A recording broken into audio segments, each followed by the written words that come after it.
Seasoner and Co. Welcome to a sleepy bonus episode of Second Hand Haunting, where I'll read a story from the Brothers Grimm fairy tales, and you try and go to sleep. Today's story is The Story of the Youth Who Went Forth to Learn What Fear Was. A certain father had 2 sons, the elder of whom was smart and sensible, and could do everything. But the younger was stupid, and could neither learn nor understand anything. And when people saw him, they said, "There's a fellow who will give his father some trouble." When anything had to be done, it was always the elder who was forced to do it. But if his father asked him to fetch anything when it was late, or in the night time, and the way led through the churchyard, or any other dismal place, he answered, "Oh no, father, I'll not go there, it makes me shudder," for he was afraid. Or, when stories were told by the fire at night, which made the flesh creep, the listeners sometimes said, "Oh, it makes us shudder." The younger sat in a corner and listened with the rest of them, and could not imagine what they could mean. "They are always saying, 'It makes me shudder, it makes me shudder.' It does not make me shudder," thought he. "That, too, must be an art of which I understand nothing." Now it came to pass that his father said to him one day, "Listen to me, you fellow in the corner there. You are growing tall and strong, and you too must learn something by which you can earn your living. Look how your brother works, but you do not even earn your salt." "Well, father," he replied, "I am quite willing to learn something. Indeed, if it could but be managed, I should like to learn how to shudder. I don't understand that at all yet."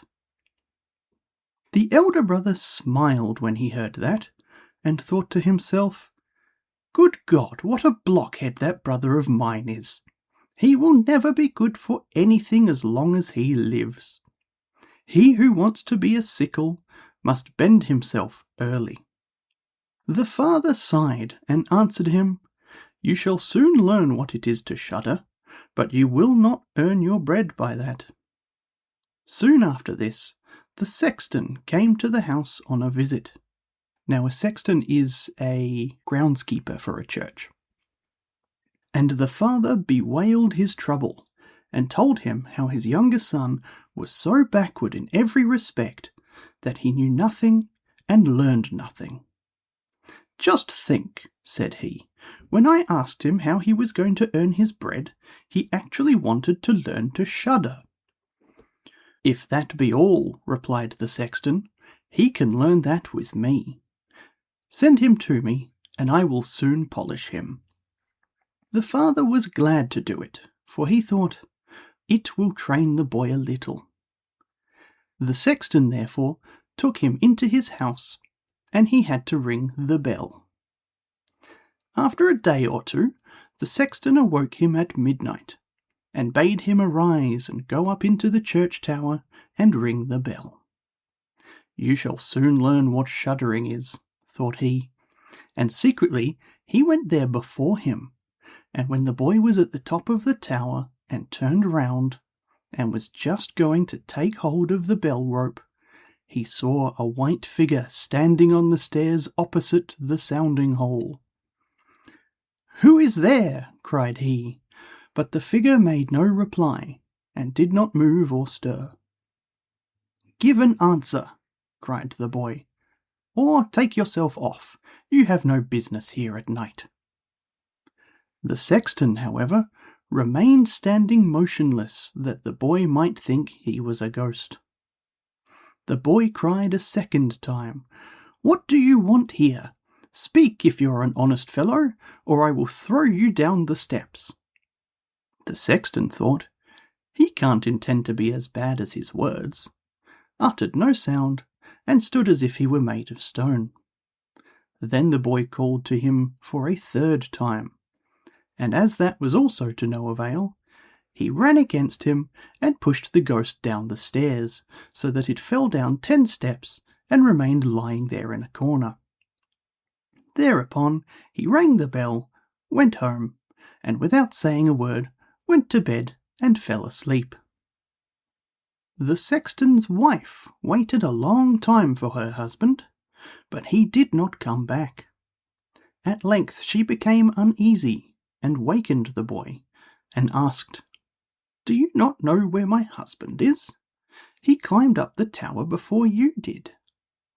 "No, I do not know," replied the boy, "but someone was standing by the sounding hole on the other side of the steps, and as he would neither give me an answer nor go away, I took him for a scoundrel and threw him downstairs. Just go there, and you will see if it was he. I should be sorry if it were." The woman ran away and found her husband, who was lying moaning in the corner and had broken his leg. She carried him down, and then with loud screams she hastened to the boy's father. "Your boy," cried she, "has been the cause of a great misfortune.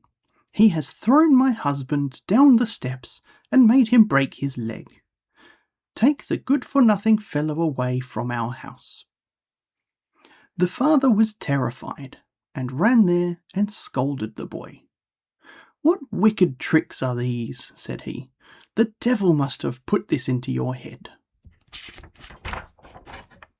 "Father," he replied, "do listen to me. I am quite innocent.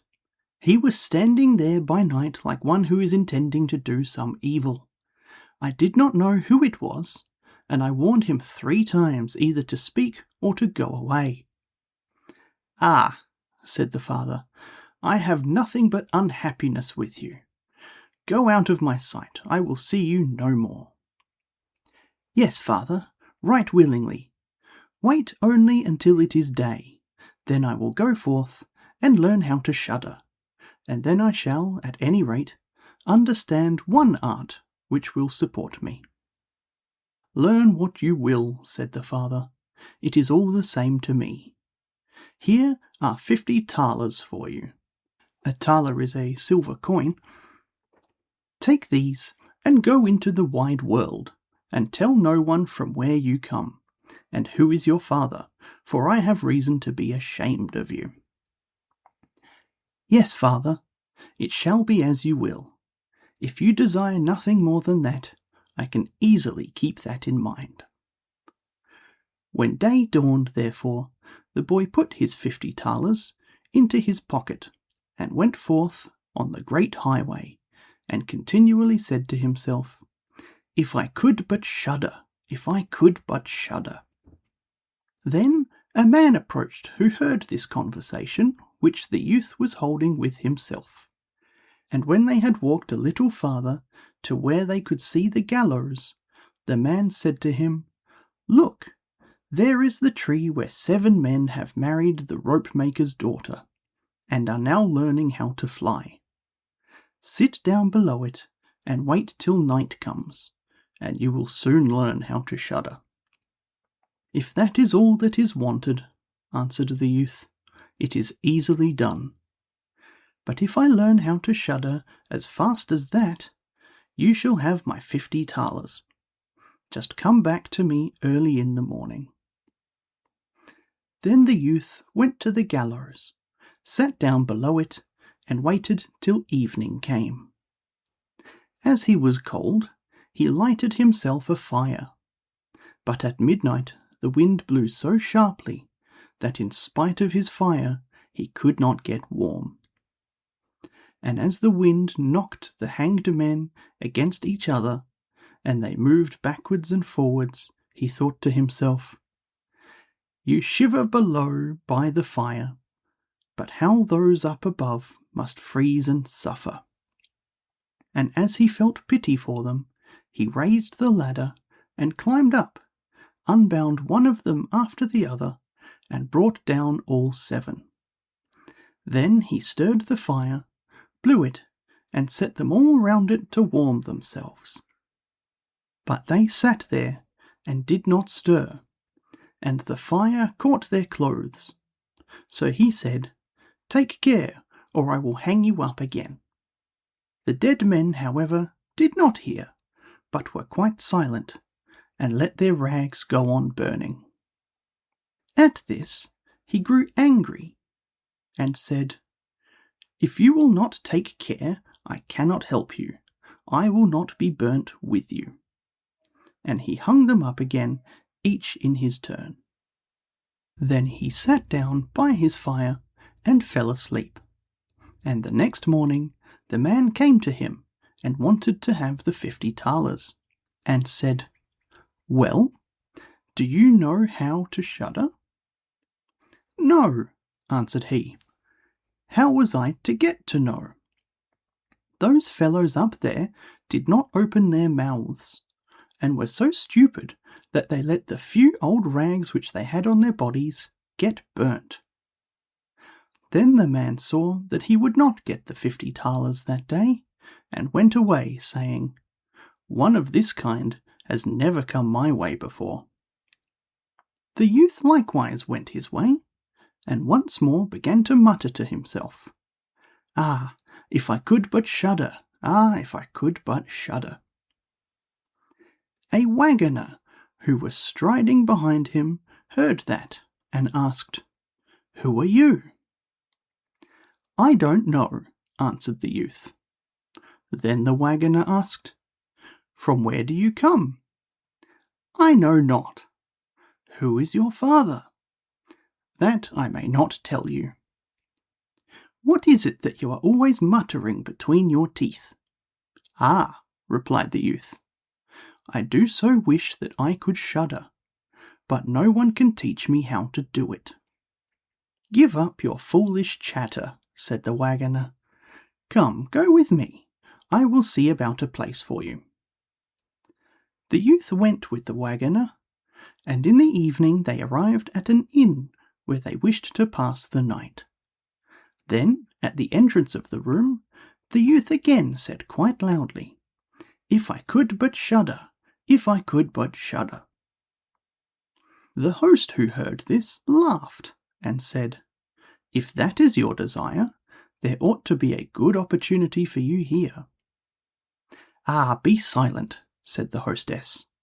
"So many inquisitive persons have already lost their lives. It would be a pity and a shame if such beautiful eyes as these should never see the daylight again."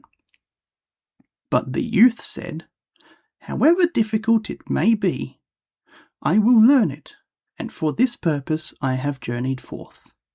He let the host have no rest, until the latter told him that not far from there stood a haunted castle, where anyone could very easily learn what shuddering was, if he would but sleep in it for 3 nights.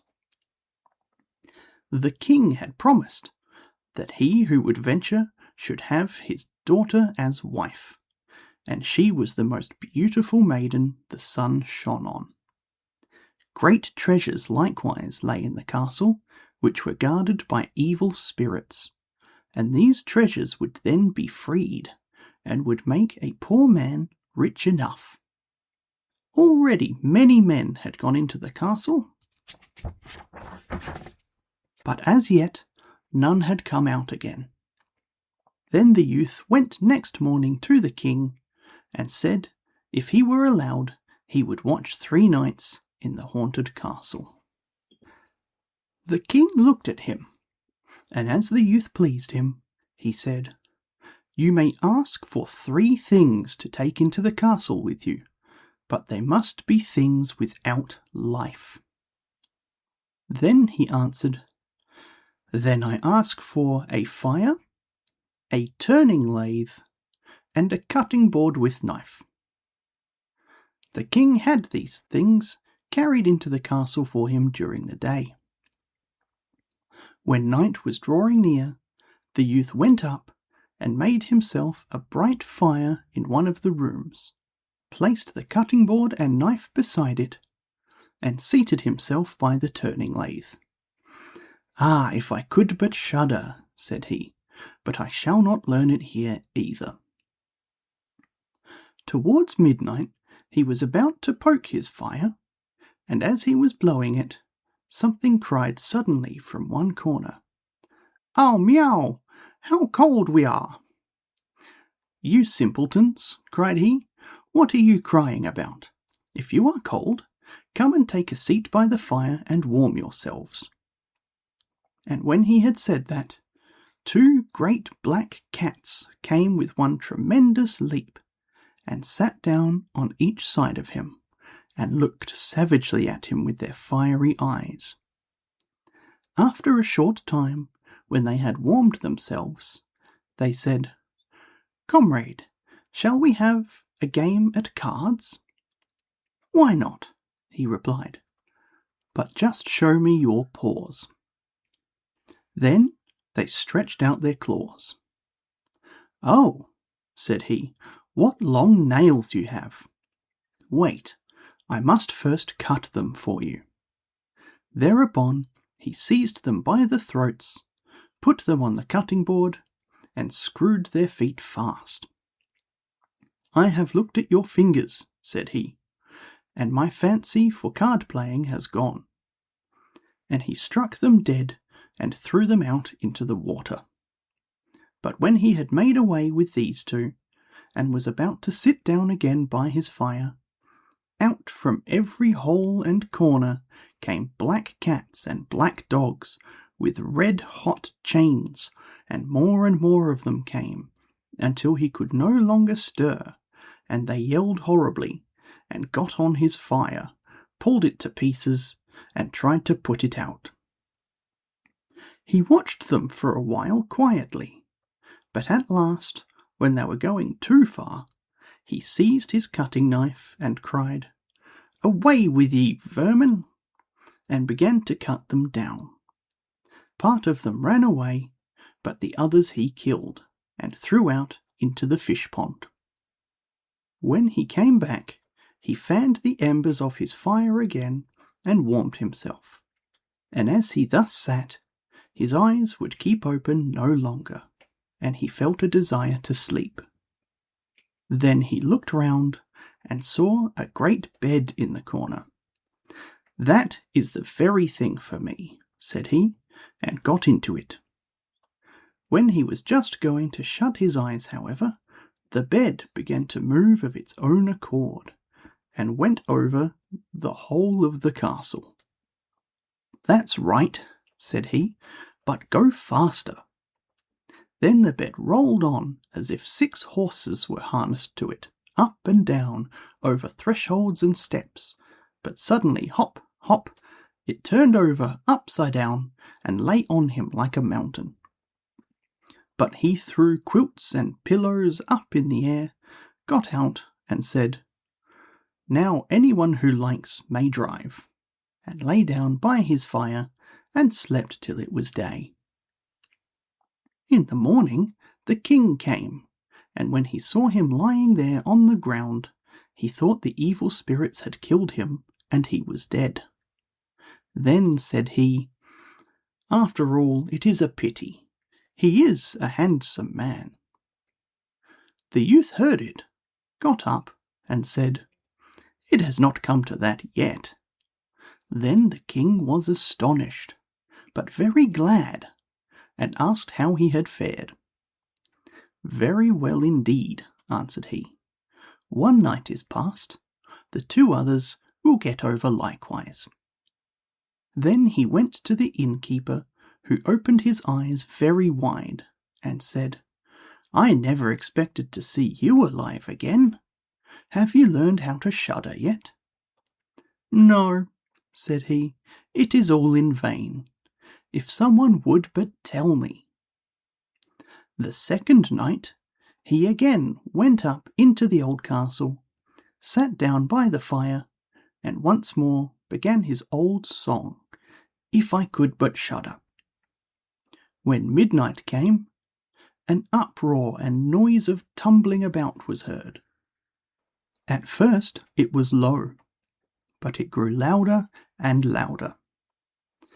Then it was quiet for a while, and at length, with a loud scream, half a man came down the chimney and fell before him. "Hollo!" cried he. "Another half belongs to this. This is too little." Then the uproar began again. There was a roaring and howling, and the other half fell down likewise. "Wait," said the youth. "I will just blow up the fire a little for you." When he had done that and looked round again, the two pieces were joined together, and a frightful man was sitting in his place. "That is no part of our bargain," said the youth. "The bench is mine." The man wanted to push him away. The youth, however, would not allow that, but thrust him off with all his strength, and seated himself again in his own place. Then still more men fell down, one after the other. They brought 9 dead men's legs and 2 skulls, and set them up, and played at 9-pins with them. The youth also wanted to play, and said, "Can I join you?" "Yes, if you have any money." "Money enough," replied he, "but your balls are not quite round." Then he took the skulls, and put them in the lathe, and turned them till they were round. "There, now they will roll better," said he. "Hurrah! Now it goes merrily." He played with them, and lost some of his money. But when it struck 12, everything vanished from his sight. He lay down and quietly fell asleep. Next morning the king came to inquire after him. "How has it fared with you this time?" asked he. "I have been playing at 9-pins," he answered, "and have lost a couple of farthings." "Have you not shuddered then?" "Eh, what?" said he. "I have made merry. If I did but know what it was to shudder." The third night he sat down again on his bench, and said quite sadly, "If I could but shudder." When it grew late, 6 tall men came in, and brought a coffin. Then said he, "Ha ha! That is certainly my little cousin, who died only a few days ago." And he beckoned with his finger, and cried, "Come, little cousin, come." They placed the coffin on the ground, but he went to it, and took the lid off, and a dead man lay therein. He felt his face, but it was cold as ice. "Stop," said he, "I will warm you a little," and went to the fire, and warmed his hands, and laid it on the dead man's face, but he remained cold. Then he took him out, and sat down by the fire, and laid him on his breast, and rubbed his arms, that the blood might circulate again. As this also did no good, he thought to himself, "When 2 people lie in bed together, they warm each other," and carried him to the bed, covered him over, and lay down with him. After a short time, the dead man became warm too, and began to move. Then said the youth, "See, little cousin, have I not warmed you?" The dead man, however, got up and cried, "Now I will strangle you." "What?" said he. "Is that the way you thank me? You shall at once go into your coffin again." And he took him up, threw him into it, and shut the lid. Then came the 6 men and carried him away again. "I cannot manage to shudder," said he. "I shall never learn it here as long as I live." Then a man entered who was taller than the others, and looked terrible. He was old, however, and had a long white beard. "You wretch," cried he, "you shall soon learn what it is to shudder, for you shall die." "Not so fast," replied the youth. If I am to die, I shall have to have a say in it." "I will soon seize you," said the fiend. "Softly, softly, do not talk so big. I am as strong as you are, and perhaps even stronger." "We shall see," said the old man. "If you are stronger, I will let you go. Come, we will try." Then he led him by dark passages to a smith's forge, took an axe, and with one blow struck an anvil into the ground. "I can do better than that," said the youth, and went to the other anvil. The old man placed himself near and wanted to look on, and his white beard hung down. Then the youth seized the axe, split the anvil with one blow, and struck the old man's beard in with it.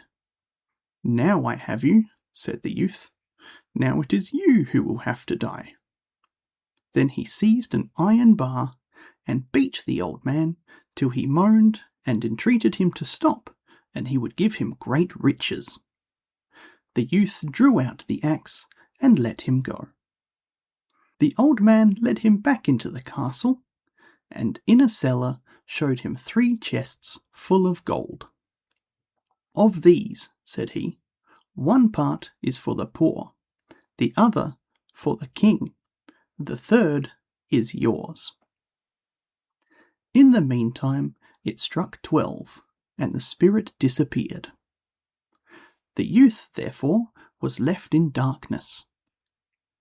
"I shall still be able to find my way out," said he, and felt about, found the way into the room, and slept there by his fire.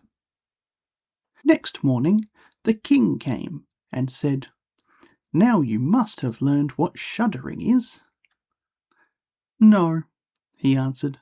"What can it be? My dead cousin was here, but a bearded man came and showed me a great deal of money down below, but no one told me what it is to shudder." "Then," said the king, "you have delivered the castle from enchantment, and shall marry my daughter." "That is all very well," said he, "but I still do not know what it is to shudder." Then the gold was brought up, and the wedding celebrated. But however much the young king loved his wife, and however happy he was, he still said always, "If I could but shudder, if I could but shudder." And at last she was angry at this. Her waiting maid said, "I will find a cure for him. He shall soon learn what it is to shudder." She went out to the stream which flowed through the garden, and had a whole bucketful of gudgeons brought to her. A gudgeon is a small freshwater fish. At night, when the young king was sleeping, his wife was to draw the clothes off him and empty the bucketful of cold water with the gudgeons in it over him, so that the little fishes would sprawl about him. When this was done, he woke up and cried, "Oh, what makes me shudder so? What makes me shudder so, dear wife?" "Ah, now I know what it is to shudder." The end. I hope you've enjoyed our little tale tonight, and if not, I hope you at least fell asleep. If you are still awake and you have a favourite character or a word award, send us an email. Links in the description, and we'll see you next week for a proper episode of Second Hand Haunting. Good night.